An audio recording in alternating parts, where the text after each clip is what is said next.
Hello everyone, thanks for tuning in to today's video. Going to have a look at the weather for the next 10 to 14 days for today's video, day 10. We're going to take us to the 24th of May, and we'll be able to extend out beyond that with the exchange GFS and ECM ensembles.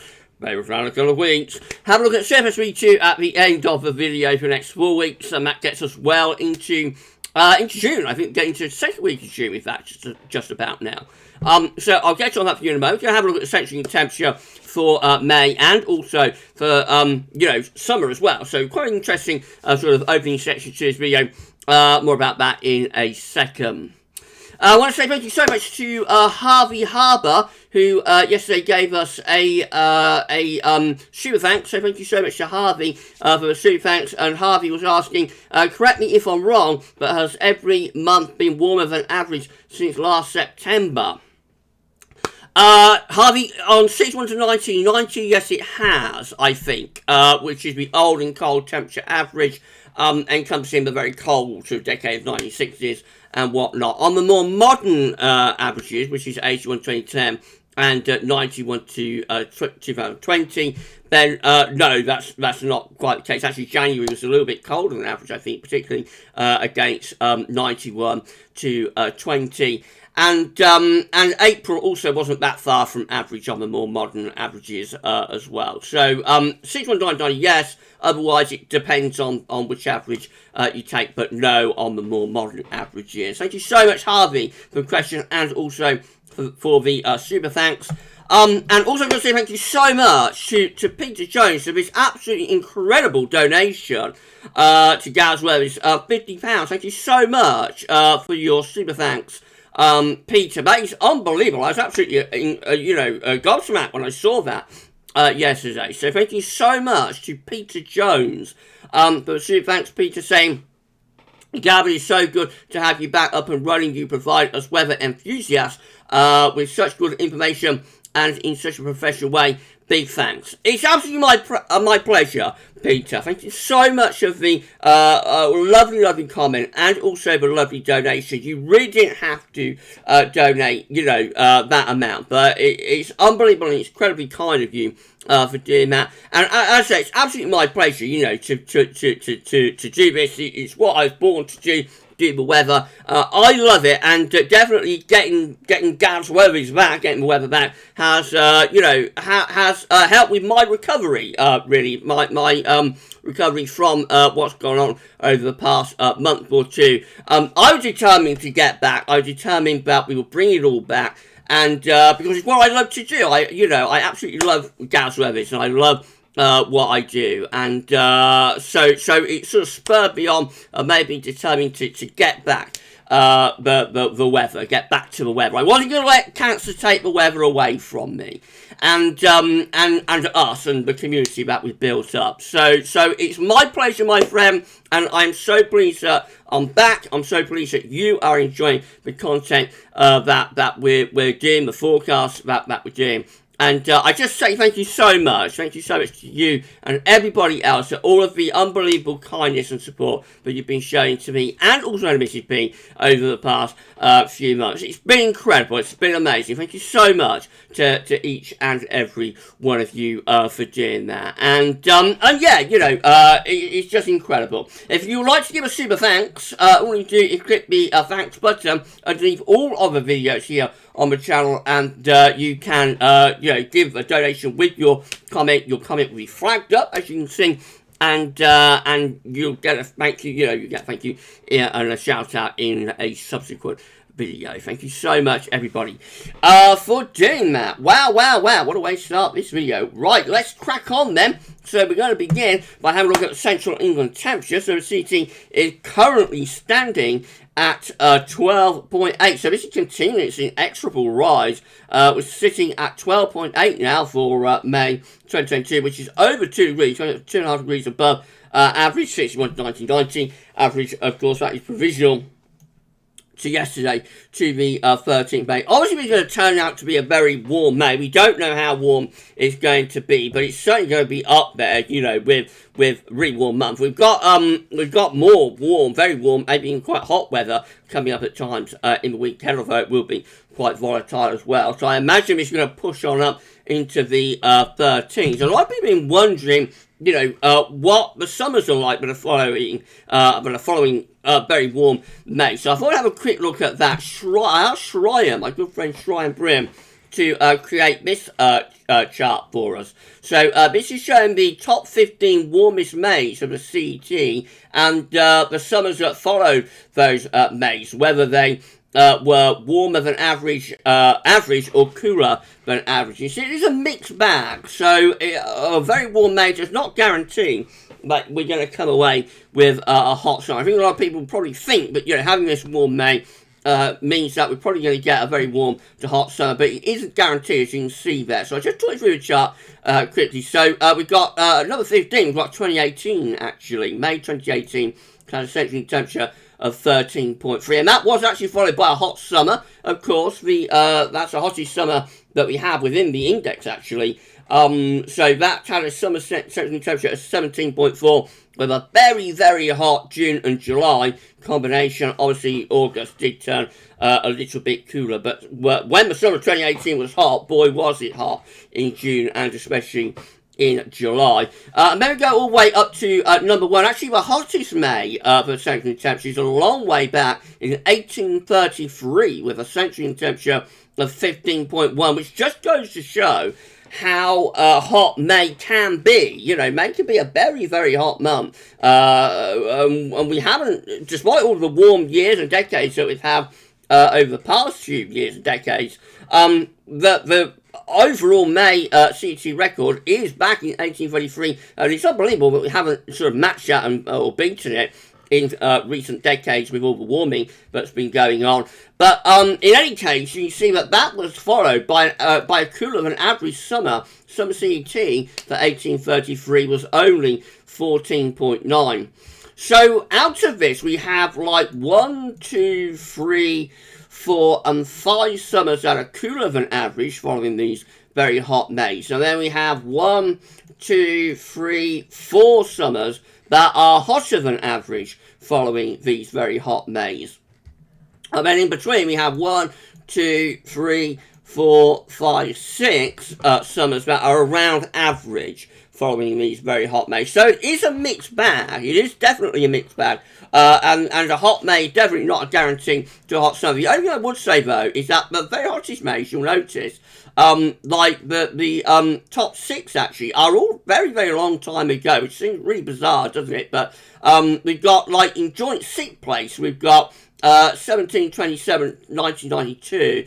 And then in the top 5, we've got 1808, 1788, 1758, 1848, and 1833, which is the hottest May for the CET. And you'll notice that, like, the top 3 are all cooler than average, but they're all a very long time ago, which, but when we look at more modern Mays, which I suppose are going to be, like, 2018, and maybe 1947, although that was quite a long time ago now, as well, of course, and sort of 2008. Those are sort of more towards, 1992 as well, I suppose. Those are more towards average or above average. So the colder Mays, the colder summers, I should say, following these hot Mays, they tend to be like a very long time ago, and more recently, although we haven't sort of matched those extremely hot Mays, you know, from the 1800s, 1700s. More recently, though, May has tended to be followed by warmer, average or warmer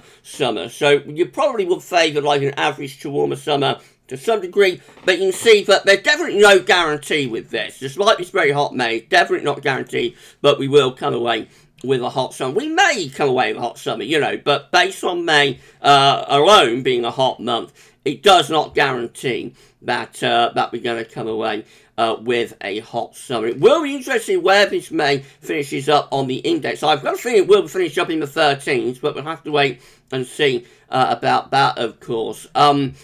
it would be interesting if we got into the 14s, wouldn't it? Because we've never actually had a May CT in the 14s. We've either had like 13s, the highest like 13.9 in 1848, and then the 15s, you know, that 1 year, 1833, where we get to 15.1. So if we got a May CT in the 14s, that would be truly unique and truly a one-off. But it is remarkable, isn't it, that like the hottest May on record is in 1833, and it's well over a degree above like the rest of the warmest Mays in the index chart there. And again, just goes to show how hot May could potentially be if you get the right synoptic setting up. I assume that month must have had a lot of high pressure. It must have had a lot of southerly winds. So, yeah, it just goes to show you, doesn't it, the potential that you have there for May. It'll be interesting to see where May 2022 finishes. A little bit of a different way to start the video. Thank you so much to Shryan for sending through the chart for us. Thank you so much to my good friend Shryan Bruin. And I hope you found this little section of today, 10 to 14 day, interesting. Let me know in the comments if you'd like to see more like this, you know, within the 10 to 14 day videos, especially so on a Saturday. Okay, let's do some forecasts, then. So we're going to have a look at the GFS upper air temperature and precipitation ensembles for the next couple of weeks. So red line here is a 30-year upper air temperature average for Northampton. I thought we'd look at my local town today. We're starting off well above average over the next week or so. There is a drop in the temperature coming up, though, by looking at it through the last week of the month. Not going cold, but certainly cooling down a little bit through the last week of May and going back closer to average. Quite a bit of scatter within there, though, it has to be said. We've got some very hot ensemble members up here. We've got much cooler ensemble members down there. But certainly, like for the next week, significantly above average. And then last week of May might start to turn a little bit cooler and go closer towards average. The big change, though, I think, over the next couple of weeks is going to be in precipitation. It's been very, very dry, not only through this May, but also through the spring as well. In fact, through this year, generally, it's been very dry, other than February. But we can see that we are in for quite a bit of rain over the next week, certainly. These precipitation spikes here look really quite significant, it has to be said. And a lot of those are probably going to be like heavy showers and thunderstorms as well. And then beyond that, it looks quite unsettled too, into our extended range. Bear in mind that is extended, so it's unreliable. But it definitely looks as though we are in for some significant rainfall over the next week or two. And that is, of course, much needed rainfall as well, because it has been very, very dry, especially so for more southern areas. Temperature anomalies from the 14th to the 22nd of May are above average, not only for the UK, but for most parts of Central and also Western Europe. It is going to be quite a hot week to come. And precipitation, look at this, very different to what we've seen over the past few weeks. Precipitation anomalies from the 14th, 22nd of May are coming out wetter than average. When was the last time he was able to say that? Probably back in February. I don't know. But certainly it looks like it is going to be a much more unsettled, if very warm and humid week. Latest wind flow map from earthnorthschool.net shows that we've got high pressure dominating weather at the moment. This high pressure will be slipping eastwards over the coming days, and that will draw up this very warm southerly wind. You see the southerly is already going to our west in the Atlantic, drawing the air out of sort of southern Europe and pushing northwards, and these southerly winds will eventually move our way as a high pressure drifts eastwards, and of course that's where the volatility is coming in from. Right, let's go through the chart data. I hope you're enjoying this video. If you are, can you please smash that like button, make sure to subscribe to our channel. Thank you so much for doing that, and drop a comment. Let us know what you think based on all of our videos. Thank you so much. Right, let's go through the chart data then. UK Met, first of all, here we go then, on Tuesday. Low pressure to the west, high pressure to the east, we're bringing up a warm and unstable southerly wind. Into Wednesday, again, we've got low pressure west, high pressure east. Up comes the southerly, that could produce some heavy showers, maybe some thunderstorms as well. In towards the end of the week, we find lower pressure beginning to break out across the country. This is interesting on Friday. I highlighted this in weekend forecast. If we get low pressure developing with in situ over the country, given the warm and stable air mass that we're in, but also cooler air pushing into that from the north, we may well set up a very wet day, a very wet pattern. It's possible on Tuesday. It's the kind of thing that can bring outbreaks, not just showers, but outbreaks of heavy, thundery, torrential rain. So watch out for Friday. Just one to watch at the moment, but it could turn out that Friday is a very, very wet day indeed.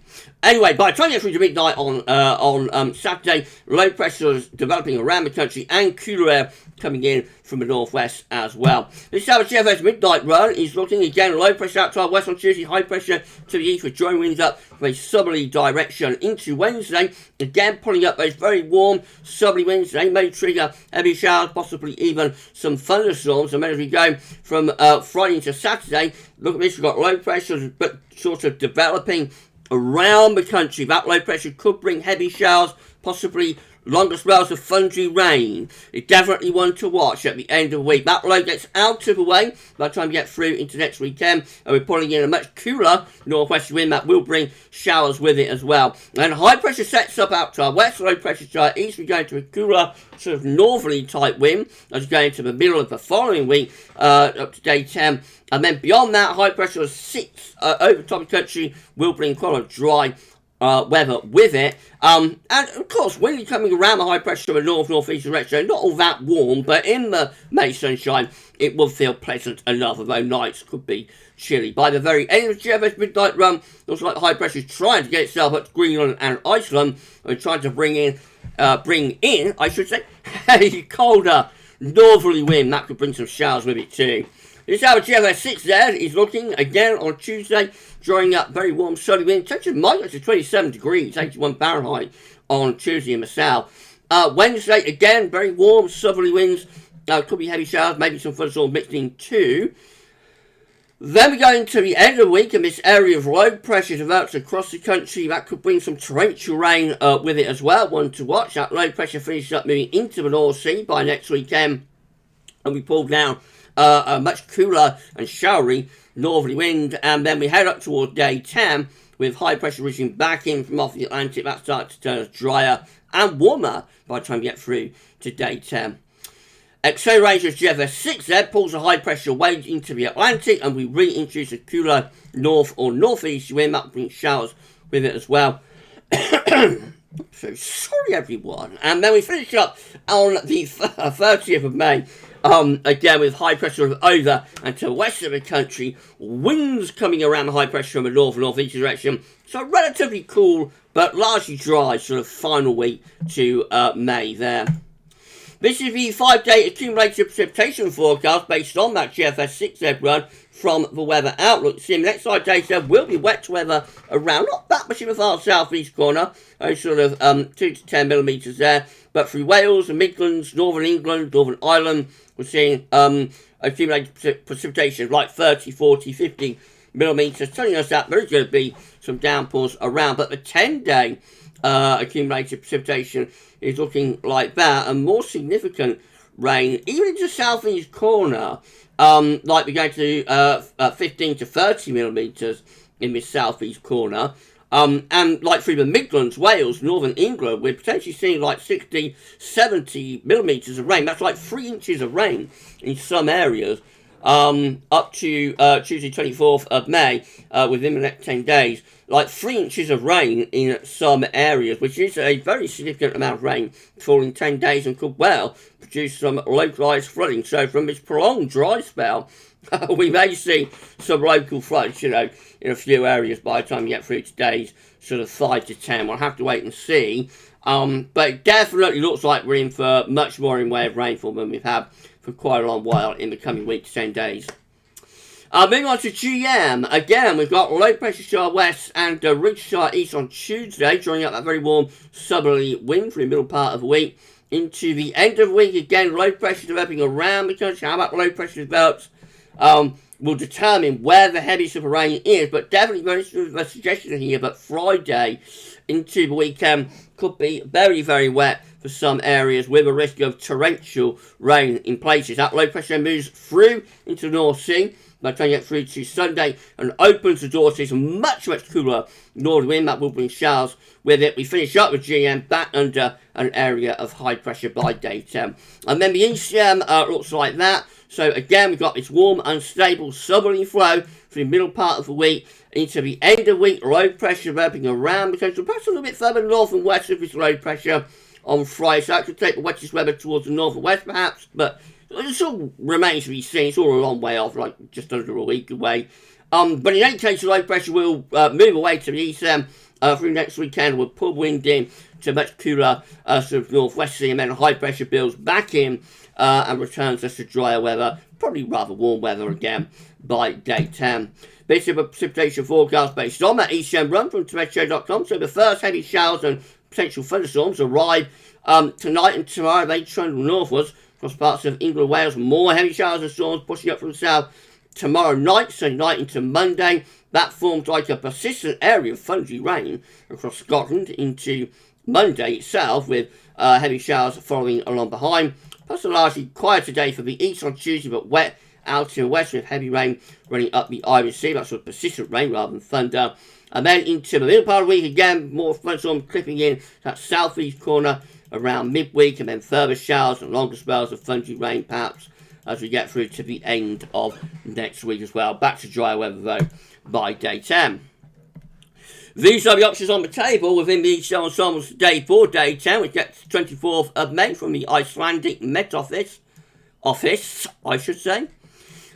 20 members of the ECM ensemble showing high pressure reaching up from the southwest. I think my tongue being a little bit tired now actually, so I'll have to wrap this up quite shortly. With low pressure away to the northwest, that high pressure will bring a lot of dry weather with it, and potentially quite warm as well, I would have thought. 17 members of the ECM ensembles with high pressure just to the southwest, perhaps bringing rather more of a showering, cooler northwesterly flow, and then 14, including the operational run, have high pressure ridging through the country. That will bring plenty of dry and pretty warm weather with it. In 2 weeks' time, these are the options that we've got. Gets us to the 29th of May. 13 members of the ECM ensembles have high pressure more or less over top of the country. Plenty of dry weather with that. 12 with the high pressure right in over country 2. 10 with high pressure a bit further northwards. That could bring in something a little bit cooler perhaps from the northeast, but still mainly dry. 9 with low pressure in the North Atlantic, high pressure over France, bringing perhaps a bit more of a westerly type flow, rather showery in the north with that one. And then 7 with high pressure just west of Ireland, and around that high pressure bringing in the wind from a northwesterly direction.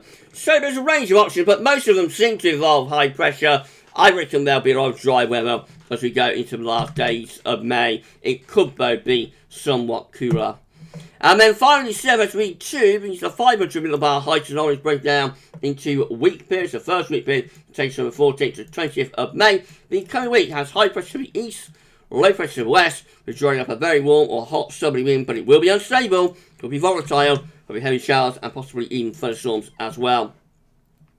Week 2 will be the 21st, 27th of May, with high pressure just out to our west, and around that high pressure, we're bringing the wind from more of a northwesterly direction. So still, relatively dry, but it will be quite a lot cooler and fresher. Big change for week 3, which is the 28th of May to the 3rd of June.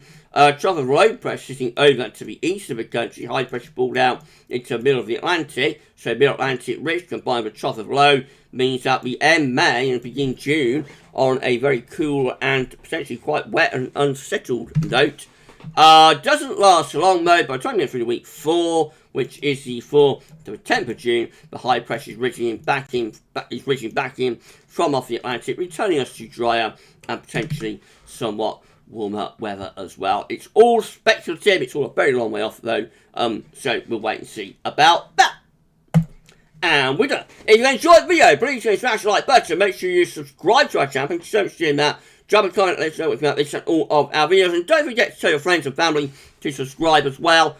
It's amazing, incredible. Thank you so much, everyone, for doing that. We're on the grind to 14,000 subscribers. It'll take us a long time to get there, but our next mini target is going to be 13.4k. So if you can give us a sub and get us from 13.3, where we've been for ages and ages and ages, get us from 13.3 to 13.4k, that would be great. Thank you so much for doing that, and hopefully, you know, by the end of the year, we might get to 14,000 subscribers. Thank you so much. Right, so I hope you enjoyed the video. Let me know anything about that section at the start, where we had a look at the CT summer data. And if that's something that you'd like to see, you know, featured in other videos on a Saturday in particular, then let me know. Just say what's coming up tomorrow. So exciting day tomorrow. GavsWeatherVids Sunday Roundup is coming back. We haven't done a Sunday Roundup for months and months and months. So that's on the way back tomorrow. We'll look at things like city surface temperature anomalies, solar activity, QBO. Yeah, we'll bring up to date with all of the big drivers. That's coming up tomorrow. And I reckon we might do Stormwatch as well tomorrow. I think there's enough here to suggest that Stormwatch is worth doing. So tomorrow evening, we might release a little Stormwatch for you. Stormwatch. We might do that for you tomorrow evening. I'm so sorry again, everyone. Not Stormwatch Live, though. The live streams will return in June. You see, I'm still struggling a little bit with the speech, still not 100%. And so I want to leave just a little bit longer before I do the live streams. They're coming back in June, though, so don't worry, the lives will be back. Probably about the last thing that comes back, but the live streams will return in June. But in any case, GavsWeatherVids Sunday Roundup and potentially Stormwatch as well tomorrow. So an interesting day. You enjoy the rest of your Saturday. And for this video, though, that's all for now, and thanks for watching.